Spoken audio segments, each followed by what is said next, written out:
Anak-anak, sebelumnya kita sudah mempelajari tentang membaca waktu dengan notasi 12 jam ya. Lalu, bagaimana ya jika notasinya 24 jam? Yuk kita cari tahu. Kita tahu. Kita tahu, kita jadi banyak ilmu. Halo anak-anak. Wah, ketemu lagi nih sama Bu Sani. Kalian apa kabarnya? Semoga kalian dan keluarga sehat selalu ya.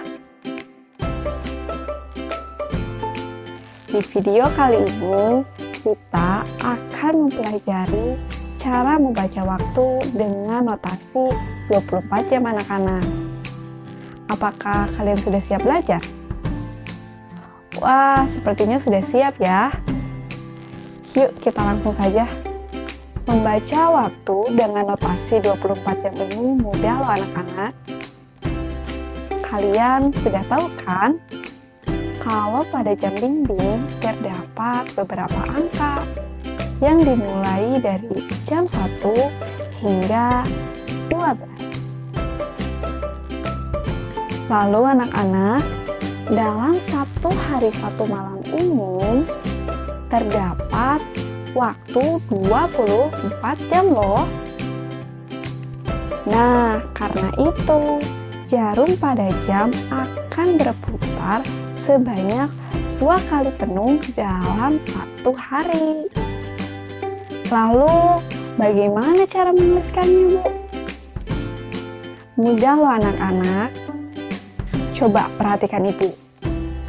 Jika jarum panjangnya ada di angka 12 dan jarum pendeknya ada di angka 12, jam ini menunjukkan pukul 12. Nah, kalau kondisinya siang hari, berarti dibacanya pukul 12. Setelah pukul 12 siang, jika jarum pendeknya berpindah ke angka 1, maka dibacanya pukul berapa ya? Pukul 1. Bukan ya anak-anak? Kalau kita membacanya pukul 1, itu tandanya kita kembali lagi nih kepada notasi 12 jam. Lalu, bagaimana Bu cara menuliskannya? Nah, cara menuliskan waktunya, kita lanjutkan saja angkanya. Setelah angka 12, angka berapa coba? 13 kan? Nah, jadi jika jarum pendeknya ada di angka 1 dan jarum panjangnya ada di angka 12, dengan suasana siang hari, kita menuliskannya bukan pukul 01.00 ya, tapi kita menuliskannya pukul 13.00. Seperti itu anak-anak. Agar lebih paham lagi, kita lihat nih, Ibu punya contoh seperti ini. Teman kita Dinda sedang bermain piano pada pukul 2 siang. Nah, seperti apa nih? Kita lihat jam dulu ya. Jarum panjangnya ada di angka 12. Dan jarum pendeknya ada di angka 2. Kira-kira seperti apa nih penulisannya?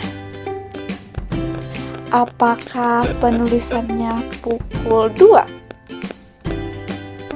Tidak ya anak-anak.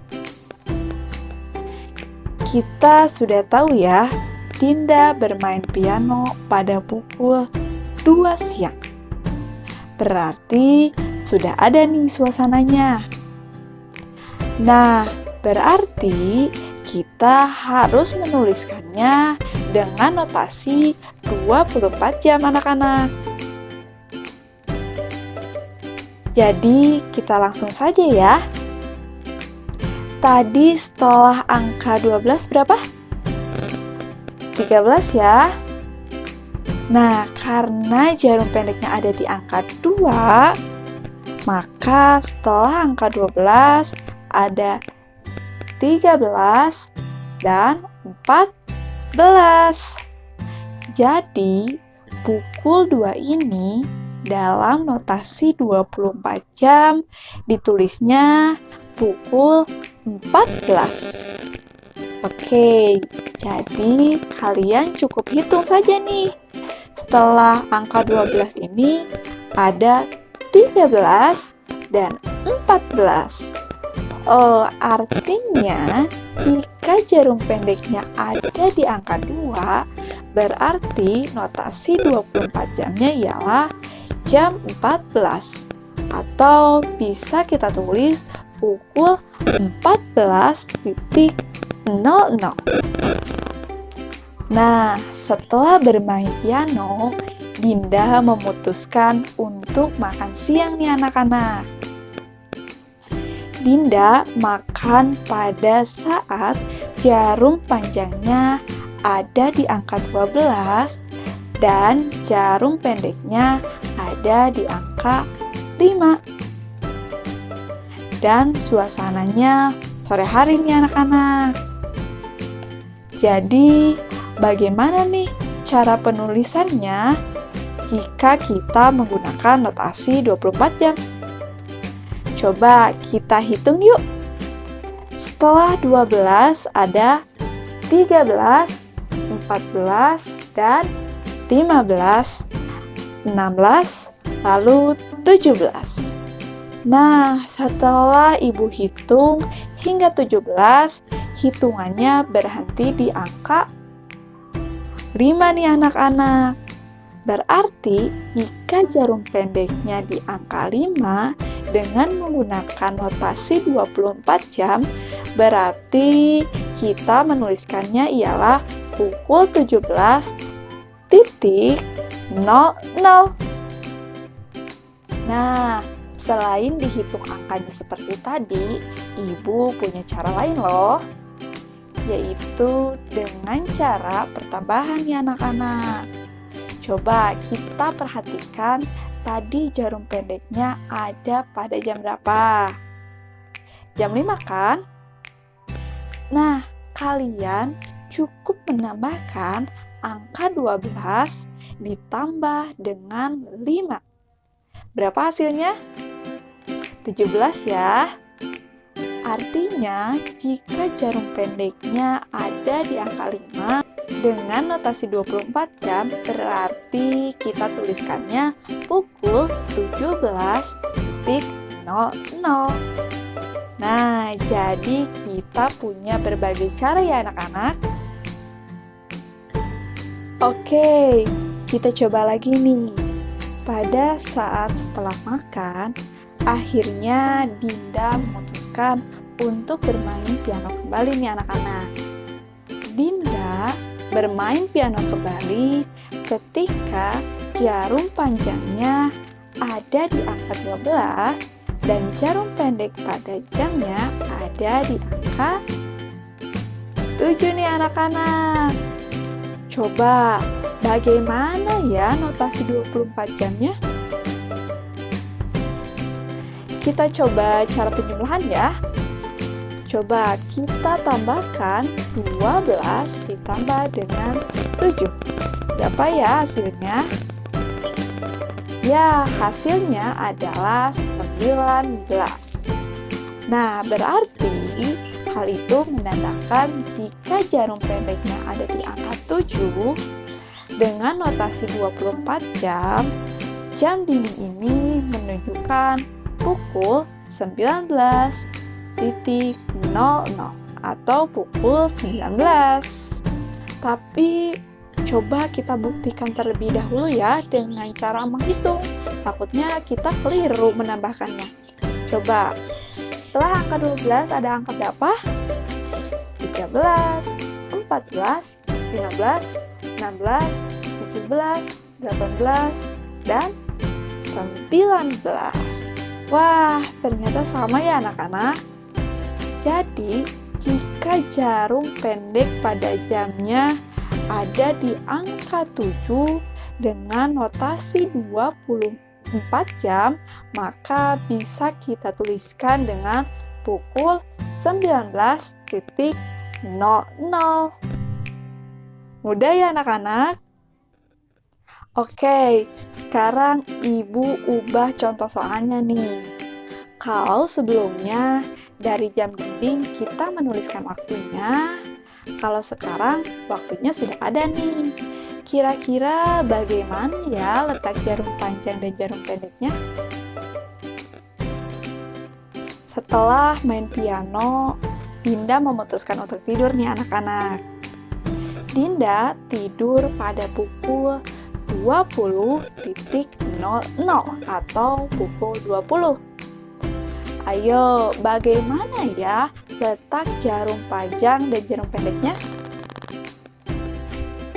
Ternyata mudah ya anak-anak.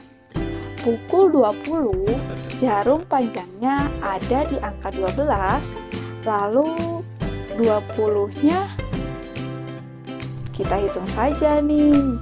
Mulai dari angka 12. Setelah angka 12, berapa? 13, 14, 15, 16, 17, 18, 19, 20. Nah, ketika Ibu menyebutkan angka 20, ternyata berhenti hitungannya di jam 8. Berarti pukul 20 jarum pendeknya ada di angka 8 dan jarum panjangnya ada di angka 12. Nah, sekarang kalian sudah bisa nih menuliskan waktu dengan notasi 24 jam ya. Dan kalian pun sudah bisa menunjukkan jarum panjang dan jarum pendek sesuai notasi yang sudah ada ya. Supaya kalian lebih paham lagi nih, coba kalian tuliskan notasi 24 jam pada jam berikut ini ya. Nah, kalian tuliskan notasinya di kolom komentar. Nah, anak-anak, sekarang kita jadi tahu dan kita jadi banyak ilmu mengenai membaca jam dan menulis jam dengan notasi 24 jam nih anak-anak. Anak-anak, sekian video pembelajaran kali ini. Jangan lupa jaga kesehatan, terus belajar dan tetap semangat ya. Sampai jumpa di video selanjutnya anak-anak. Dadah!